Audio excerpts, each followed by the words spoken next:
జనసేన వారాహి విజయయాత్ర కార్యక్రమాన్ని రేపు అనగా 2వ తారీఖున జనసేన పార్టీ అధ్యక్షులు శ్రీ కొనదల పవన్ కళ్యాణ్ గారు వచ్చి ప్రజలందరినీ కూడా పాలకొండ నియోజకవర్గ దశను మార్చడానికి, ప్రజల తాలూకా జీవితాల్లో వెలుగును తీసుకురావడానికి, రానున్నటువంటి రోజుల్లో కూటమి ప్రభుత్వం ఏర్పాటు కావటానికి, ప్రజలను ఉద్దేశించి ప్రజల సమస్యల పట్ల, ప్రజల జీవితాల్లో వెలుగులు నింపేందుకు సవివరంగా తెలియజేయడం జరుగుతుంది, మీకు భరోసానివ్వడం జరుగుతుంది. కనుక పాలకొండ నియోజకవర్గ ప్రజలందరూ కూడా రేపు వారాహి విజయయాత్రకు వచ్చి విజయయాత్రను జయప్రదం చేయాలని చెప్పేసి ప్రజానికాన్ని పేరు పేరున యువతను, మహిళలను, వీర మహిళలను, టీడీపీ నేతలను, టీడీపీ కేడర్ను, అలాగే బీజేపీ కేడర్ను అందరిని కూడా పేరు పేరున హృదయపూర్వకంగా ధన్యవాదాలు చేసుకుంటూ ఆహ్వానిస్తూ ఉన్నాం.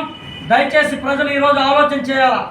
అవినీతిలో కూరుకుపోయినటువంటి వైఎస్ఆర్ కాంగ్రెస్ పార్టీ ఈ పార్టీని కూకట వేలుతో ఆంధ్రప్రదేశ్ నుంచి కూకట వేలుతో ప్రకటించడానికి, ఆంధ్రప్రదేశ్లో నీతి, నిజాయితీ, నిబద్ధత కలిగినటువంటి ఏకైక నాయకుడిగా భారతదేశ రాజకీయాల్లోనే ఒక నీతి, నిజాయితీ, నిబద్ధత కలిగినటువంటి నాయకుడిగా ఉన్నటువంటి శ్రీ కొనదల పవన్ కళ్యాణ్ గారు తీసుకున్నటువంటి నిర్ణయాన్ని ఈరోజు ప్రజలందరూ కూడా ఆస్వాదిస్తూ ఉన్నారు, నమ్ముతూ ఉన్నారు.